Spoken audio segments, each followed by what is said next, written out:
டைமை வேஸ்ட் பண்ணிட்டீங்க.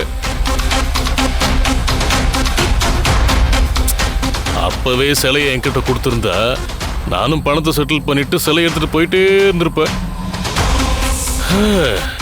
சரி, என்ன பண்றது, உங்களுக்கு கொடுத்து வச்சது அவ்வளவுதான்.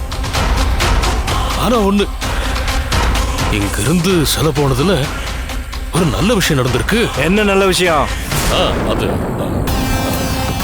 என்ன இப்படி கேக்குறீங்க? என்ன சிலை இங்கே இருந்திருந்தா நம்ம 2 பேர் உயிருக்கும் ஆபத்து ஏற்பட்டிருக்கும்ல.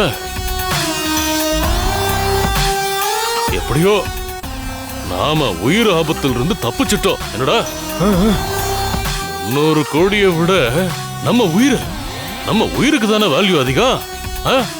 அவடே, எனக்கு அதெல்லாம் முக்கியம் இல்ல. எனக்கு 300 கோடி நஷ்டம். பணம் கொடுக்காதனால அந்த 300 கோடி உங்களுக்கு லாபம் தான். இங்க வர்றதுக்கு முன்னாடியே 300 கோடியை இழந்துட்டு தானே வந்திருக்கு. அதை எப்படிடா நான் உங்ககிட்ட சொல்லுவேன்?